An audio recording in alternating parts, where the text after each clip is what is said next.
yakin bahwa kita pasti bisa sembuh, karena banyak orang loh teman-teman, bukan kita saja teman-teman.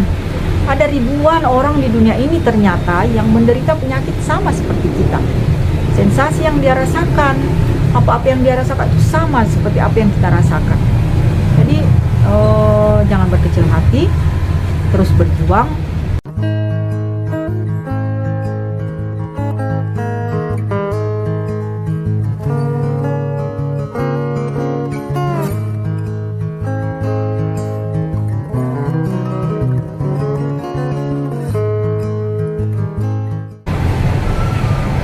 Assalamualaikum warahmatullahi wabarakatuh. Apa kabar? Semoga semua dalam keadaan sehat walafiat dan Allah Subhanahu wa taala selalu melindungi kita semua. Amin.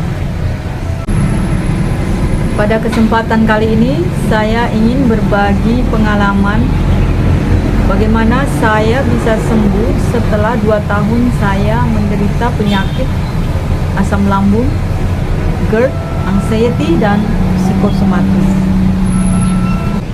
Ini perjalanan yang sangat panjang bagi saya, 2 tahun lebih, berobat kemana-mana, hampir semua dokter saya datangi, dokter internis, dokter jantung, mata, THT, bahkan saya mendatangi yang dokter ahli kandungan.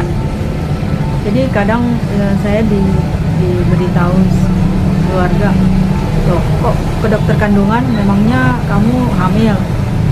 Oh tidak, padahal saya tidak hamil, cuman hampir setahun itu saya tidak haid.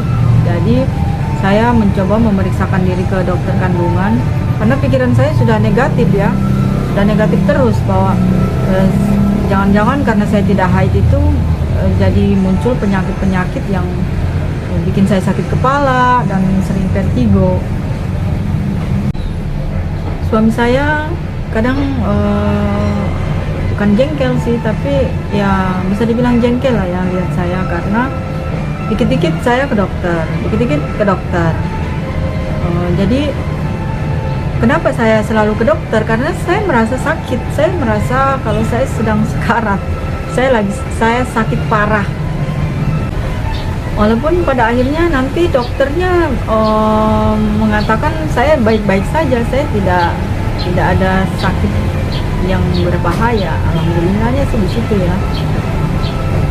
Ketika dokter mengatakan saya baik-baik saja, hati saya selalu bilang, oh kok baik-baik saja, sementara saya merasa sakit parah, saya tidak sehat.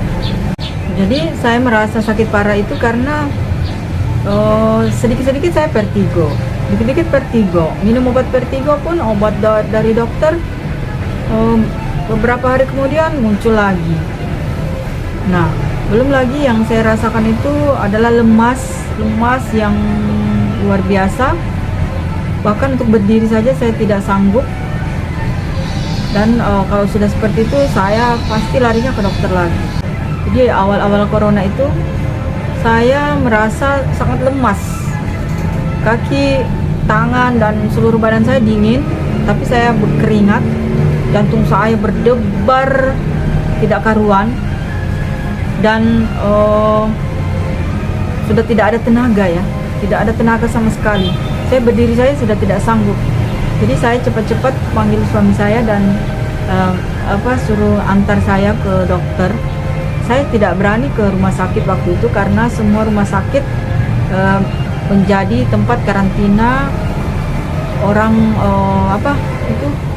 corona, sakit corona. Jadi saya ke dokter yang biasa saya datangi dan dokternya bilang, oh asam lambungnya kumat lagi bu, katanya, naik lagi. Oh ini asam lambung bu yang kumat, katanya. Terus saya kan sebelumnya kan di tensi, gula saya diperiksa dan ternyata semuanya drop, rendah. Jadi dokter menyarankan hanya saya dirawat di rumah aja. Saya minum air gula, mendingan minum air gula. Saya terus minum sangobion. Jadi hanya seperti itu. pengobatannya dan dikasih obat asam lambung. Ya bisa lebih baik, tapi ternyata itu awal dari penderitaan saya ya, saya anggap seperti itu, karena setelah itu penyakit keringat dingin dan berdebar-debar saya itu datang terus. Setiap minggu 3 atau 4 kali itu bisa kambuh. Dan itu berlangsung bukan setahun teman-teman, itu 2 tahun saya rasakan. Yang namanya lemas, membersihkan kamar saja kadang saya tidak sanggup. Belum lagi saya harus mengurus 4 orang anak. Benar-benar saya berada dalam kondisi yang sangat memprihatinkan waktu itu. Tetapi yang bikin saya semakin merasa sakit karena ternyata keluarga saya, orang-orang terdekat saya, bahkan suami saya melihat bahwa saya tidak sakit. Secara fisik mereka melihat saya sehat. Tetapi yang saya rasakan saya sakit. Jadi itulah kadang saya sakit hati sendiri, merasa tidak disayang, merasa tidak diperhatikan, merasa orang-orang yang ada di sekitar saya sudah jahat dengan saya, dan itu ternyata membuat saya semakin sakit, semakin bertambah-tambah sensasinya. Jadi bukan hanya lemas, bukan hanya vertigo, tapi keliengan pun datang sedikit tapi pasti. Keliengan itu sangat lama saya rasakannya, seperti berada di perahu yang sedang bergoyang. Jadi ketika saya tidur pun saya terombang-ambing. Saya berdiri seperti miring. Gimana sih ketika kita di perahu, rasanya seperti mau pingsan. Terus terlambat sedikit saja saya isi perut itu bisa keluar keringat dingin. Padahal saya isi perut terus ya, saya makan terus biskuit, saya siapkan biskuit, saya siapkan bubur, saya makan sedikit-sedikit, tapi selalu saja perut saya rasanya perih dan keluar keringat dingin. Setiap hari sensasinya bertambah terus. Kadang kepala saya terasa kram, berbaring saja kadang kepala saya kram, saya duduk juga kepala saya kram, saya gini-gini kan tuh nggak ada rasa, mati rasa. Tangan, kaki saya sering kesemutan, pundak saya sakit, bagian ini selalu sakit, rasanya kayak tegang terus gitu. Ini saya sakit semua. Dan sampai pada akhirnya saking lamanya saya tidak sembuh-sembuh, sudah berobat alternatif, sampai saya akhirnya dalam keadaan putus asa melihat suami saya yang selalu hanya diam melihat saya ketika saya kambuh, kayak orang yang putus asa juga melihat saya. Akhirnya dalam hati saya bertekad bahwa tidak apa-apa ketika kemungkinan terburuk suami saya nanti meninggalkan saya karena saya sakit ini, saya pasrah aja. Tapi juga saya sedih ketika melihat anak-anak saya karena masih kecil-kecil 4. Gimana kalau saya mati? Siapa yang akan mengurus mereka? Hal seperti itu. Jadi dalam keadaan yang benar-benar putus asa, saya memutuskan untuk saya pulang kampung karena saya kan rumahnya, saya tinggalnya di Tarakan, Kalimantan Utara, dan sementara keluarga saya, asal saya itu dari Sulawesi Selatan, dari Pindrang. Jadi saya memutuskan untuk pulang.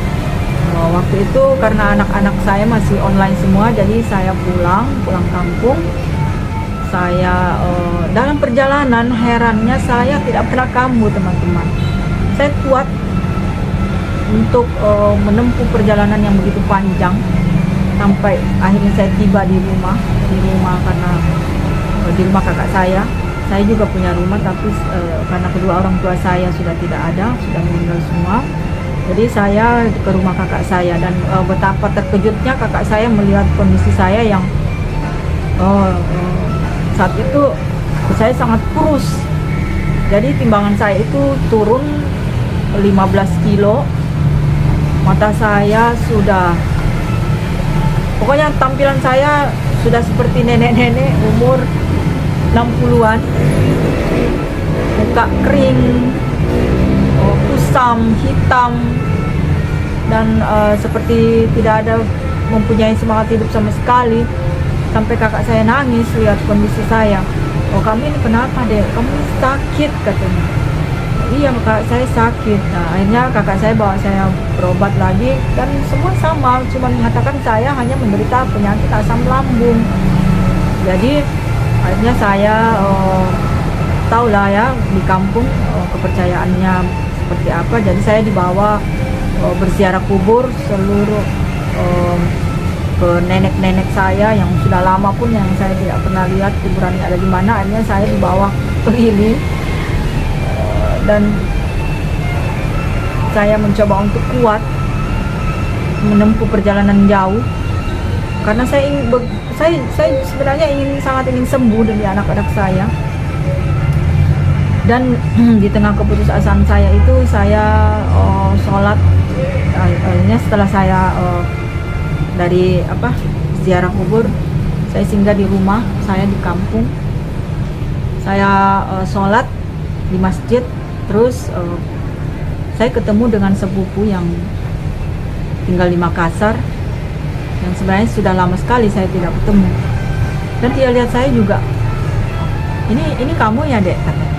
"Oh iya, Kak." "Iya, Kak." Terus dia bilang, "Oh, kok kamu kelihatan kayak tua sekali ya? Kayak sakit ya? Kamu sakit ya?" "Iya, Kak, Dek." Terus saya nangis jadi-jadinya. Saya peluk sepupu saya itu. Terus dia gini, "Oh, saya tahu nih, Dek, kamu sakit apa. Kamu ini kena asam lambung dan psikosomatis seperti saya dulu." "Loh, kok kakak tahu?" "Iya, karena saya pernah ngalamin," katanya. Terus dia tepuk-tepuk pundak saya, dia ketawa, terus dia bilang, "Oh, gampang aja, itu mudah aja," katanya, "untuk menyembuhkannya." "Iya, kakak berobat di mana?" Dia bilang. "Enggak, saya hanya melawannya saja. Kita hanya harus melawan, kita hanya harus kuat," katanya. Karena yang sakit itu bukan fisik kita saja, tapi juga pikiran kita, zahir batin kita yang sakit. Jadi saya semangat waktu itu, karena ternyata sepupu saya itu menderita penyakit ini lebih lama dari saya. Dia 5 tahun. Dia dari anaknya masih kecil sampai sudah besar-besar. Saking lamanya dia sakit asam lambung dan psikosomatis itu. Dan semua yang saya ceritakan, kejadian-kejadian yang saya alami itu, perasaan-perasaan yang saya alami, rasa lemas, sedih yang tidak menentu, yang tidak yang nggak jelas, sering menangis, sedih, lemas, dan kelingan, itu semua sama seperti yang dia alami. Jadi saya merasa ada secercah harapan ya waktu itu. Jadi saya ke rumahnya, saya nginap di sana seminggu. Saya dikasih obat, dibawa ke berobat ke alternatif, hanya untuk memastikan, karena waktu itu ada pengobatan jadi kayak setruman gitu. Jadi untuk memastikan bahwa saya benar-benar hanya menderita penyakit asam lambung. Dan ternyata bapak itu nyetrum saya, dan dia tahu bahwa saya memang hanya menderita asam lambung. Dikasih obat, ramuan asam lambung saya. Jadi saya lihat itu ramuannya ada kunyit, entahlah kunyit apa, karena sudah diramu ya, dicampur ya. Ada seperti ada kopi juga, kopi walet katanya. Saya minum, dan alhamdulillah lumayan, asam lambung saya tidak terlalu. Jadi kalau saya bangun tidur itu selalunya sakit ini bagian dada, tembus ke belakang. Nah, setelah minum ramuan-ramuannya itu alhamdulillah agak berkurang. Tapi keliangan saya masih terus panjang sekali. Keliangannya itu lama sekali saya rasakan nggak sembuh-sembuh. Jadi singkat cerita saya balik lagi ke Tarakan. Terus saya menghabiskan begitu banyak biaya ya, begitu banyak biaya. Jadi terus saya kambuh lagi, masih keliangan. Jadi suami saya, loh kok masih sakit lagi katanya gitu. Makin saya putus asa dibikinnya ya, masih. Dia bilang dilawan dong. Terus saya ingat juga kata sepupu saya, baru aku harus dilawan. Akhirnya yang tadinya saya selalu menyalahkan suami saya ketika waktu itu, bahwa saya selalu menduga-duga bahwa suami saya mungkin sudah tidak sayang lagi sama saya. Akhirnya pikiran negatif itu saya rubah menjadi pikiran positif bahwa suami saya benar. Selama ini suami saya benar sudah mengatakan sama saya bahwa saya harus melawan penyakit itu. Dan memang kita harus melawan, teman-teman. Kalau tidak kita lawan, maka dia akan menghancurkan kita sedikit demi sedikit. Bukan menghancurkan apa, karena terlihat sih sepele ya, kita sepertinya tidak apa-apa, tapi kita akhirnya semangat hidup kita tidak ada. Mungkin ketika kita dikasih uang bermiliar-miliar pun itu tidak bisa membangkitkan kebahagiaan, karena tidak ada kebahagiaan sama sekali yang bisa kita rasakan. Orang lain melucu, tertawa, itu senyum pun kita tidak bisa. Saya juga tidak mengerti kenapa seperti itu.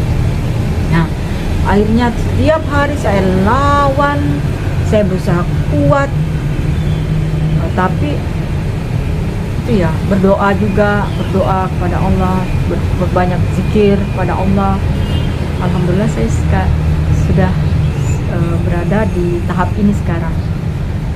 Setiap hari saya sudah bisa menikmati kelucuan-kelucuan anak saya. Sudah melakukan semua aktivitas yang ingin saya lakukan, saya sudah bisa lakukan. Kalau dulu saya capek sedikit itu tidak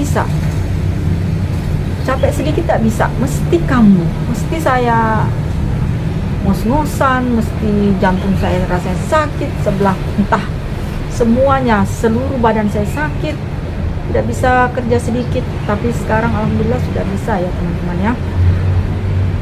Jadi itu dilawan, tidak perlu banyak-banyak berobat, minum obat.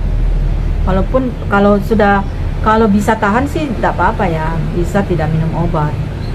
Tapi kalau tidak tahan jangan, terus saja minum obatnya, tapi jangan ketergantungan, jangan kelamaan minum obatnya. Tidak ada cara lain kecuali melawan. Kuatkan hati, berbanyak berzikir kepada Allah, dan berdoa minta kesembuhan kepada Allah. Insya Allah pasti sembuh. Dan ingat, dan tips dari saya adalah ketika merasa kambuh atau ada gejala-gejala yang tidak enak, cepat-cepat minum air hangat. Kalau bisa jangan minum air dingin lagi ya. Setiap minum mesti minum air hangat. Jadi, dan perbanyak minum.